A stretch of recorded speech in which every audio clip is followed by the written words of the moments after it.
Alright, Jenks, one dark hours on the next video again. Flat Earth theories in. Alright, so I'll go check out the video, see what they must say, pick some sense out of nonsense, see what go on. Me personally believe some chicks or something are going on with them thing. Them not tell we full 100 or them not give me full load on what really are going on. So I jump in the video, see what is what. You see me? Remember to like, subscribe, share, comment. Feel free to comment, show your views. We can reason.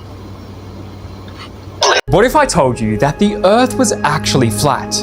Governments across the world have come together to deceive the public.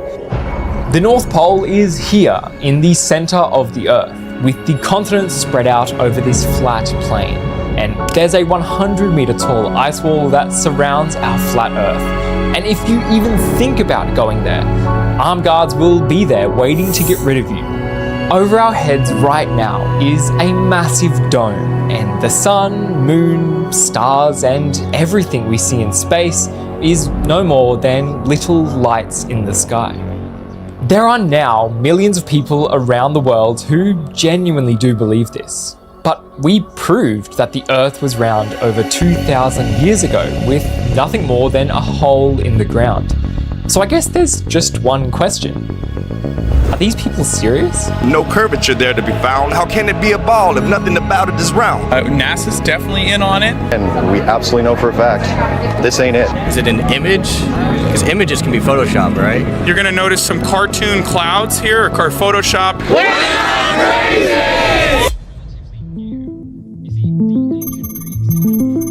The strange part about this flat Earth belief is that it's relatively new. You see, the ancient Greeks had proved that the Earth was round in like 500 BC, and how they did it is pretty crazy, but we'll get to that in a second. And yet, the flat Earthers only really started emerging in the 1800s, and it all started with one main guy, Samuel Rowbotham. So, it's the 1830s in England, and science is taking off. There are discoveries popping up everywhere, and technology is advancing at a ridiculous rate. But our friend Sam, he's not a big fan of all of this, and he believes that the Earth is actually flat. So he sets out to conduct an experiment to prove it. So he heads down to Old Bedford River in Cambridgeshire, a 10-kilometre long, relatively straight stretch of water. He proposed that if the Earth was really a globe, we should be able to measure the curve along this stretch of river. It should curve away from the observer 8 inches after 1 mile, then 32 inches after 2 miles, and so on. So he jumps into the river with his little telescope and watches as a boat with a flag standing 1 meter above the water rows away from him. He claimed that he could still see the boat even after the full 10 kilometers, and his calculations were correct. The boat should have been more than 3 meters below the horizon. He presumably exclaimed, "Eureka!" and then wrote a book with his findings called Earth is Not a Globe, under the pseudonym Parallax, which is honestly pretty damn cool. It wasn't until Alfred Russel Wallace, an English surveyor, repeated the experiment, avoiding the errors made by parallax, to prove that the Earth is actually a globe. He accounted for atmospheric refraction. And so that's the end of this idea, right? No more flat Earth theories. It's so obvious that the Earth is a globe. But that's where you're wrong. And you know why? The internet. I literally went and woke my wife up and told her that the Earth was flat. That's why, because of my my multimedia background, I knew that all that stuff could be faked. Take it into Photoshop, take it into After Effects. Just looking at that evidence, they can lie about the moon landings. They can certainly lie about pictures and satellites. And I can guarantee you that there is no curvature over distance. As we've entered the age of social media, people are free to post about whatever they want. And as a result, the flat Earth theory has seen a huge increase in interest. From YouTube videos... Background, I knew that. Alright, so either fly out a few times and Me never see a curve in a when me up there in a plane. Believe. Never see a curve. You see me? So that kind of puzzling as well. To viral tweets and even a Mr. Beast video. This idea has spread like wildfire, and I'll be honest, some of it's genuinely hilarious. And now, with platforms like TikTok, where 15-second clips can be viewed by millions of people every single hour, this idea, and ones like it, are given more power than they've ever had.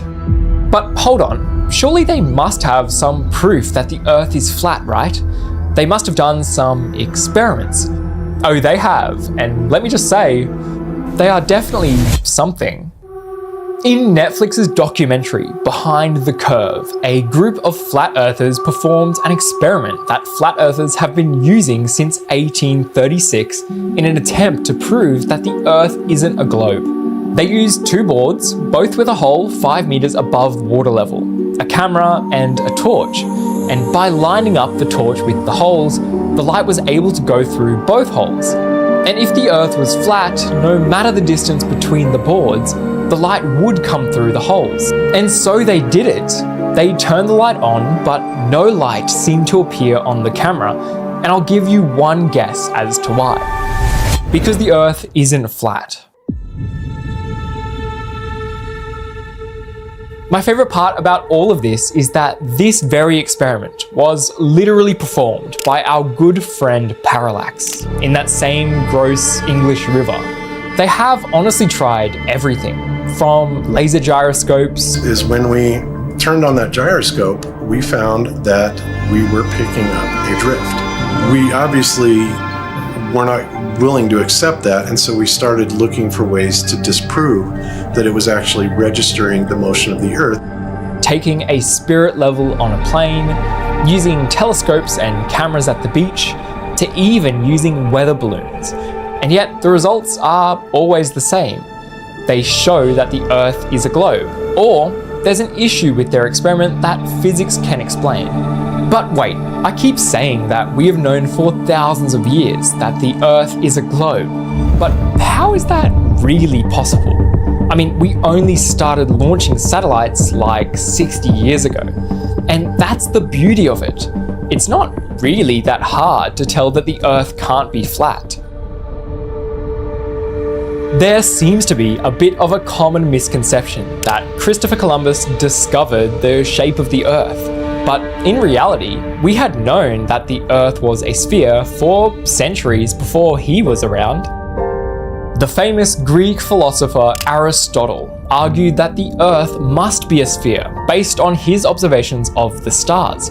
He assumed that every star was the same distance from Earth, and they appear to be moving in a circular pattern around the planet. And then along came Eratosthenes of Cyrene. Awesome name, I know. He was a geographer and a poet, and he set out to measure the circumference of the Earth, proving it was a globe.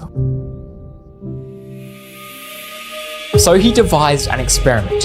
He figured that if he could compare the position of the sun's rays in two locations, he would be able to calculate the spherical size of the Earth. He had heard a rumor that there's a well in the Egyptian city of Syene, and at midday on the summer solstice each year, the sun's rays shone down directly into the well, illuminating just the water at the bottom, not the walls of the well. And so when the summer solstice came around, Eratosthenes built a pole in Alexandria, and he observed that it cast a shadow, proving that the sun was not directly overhead, but was instead slightly south. Using the distance between the two cities, Eratosthenes was able to calculate, using trigonometry, the circumference of the Earth. He measured the angle of the sun's rays off the pole to be 7.2 degrees, and he knew that the circumference of the Earth could be represented by a circle, 360 degrees. So using a value of 5,000 stadia, which translates to about 800 kilometers for the distance between the two cities, he found the circumference of the Earth. 250,000 stadia, or about 40,000. Holy fuck. different man approach different things, and both side have for them theory against things, you see me? So remember, put in comments in the comment section so we can see what you want to think. If it earth flat, if it round, you see me? We'll dive in some more. Kilometers. His calculations were less than 2% of the Earth's actual value that we can measure today. Pretty impressive given he really just used a stick. Other than this famous experiment and the stars, it's really not that hard to come to a conclusion that the Earth is a sphere. Our lunar eclipses look like this, but if the Earth was flat, they should look like this. Every other planet appears to be a sphere too, and we can see boats disappearing over the horizon. In fact, this was one of the key observations that caused Aristotle to suppose the Earth wasn't flat. Ultimately, I'm not really sure that this flat Earth belief is entirely genuine. I mean, it's clear that these people have a distrust in governments, the education system, and science as a whole, and maybe that's for good reason. But that's the beauty of science. Science can help to remove personal bias and get to the truth using observations and experiments. But it's easy to take knowledge for granted. Fields of science and technology are so complex and extravagant in 2023 that it's borderline impossible to understand for the everyday person. So maybe these people aren't stupid or misguided. Maybe there's something more that we could be doing to help them accept the truth. It is hard to say, but maybe next time you meet a flat earther, you can send them this video, and maybe, just maybe, they will see the light. Alright, so that we theme perspective on things. Everybody have their own perspective, because when you have a different perspective towards them thing there, so when you go through a whole heap of them video the same way, just like how me never understand full 100, still not understand full 100, but as you go more and more, we understand. Just follow, like, subscribe, and share. You see me? Make we get tuned into some deeper reasoning about this thing.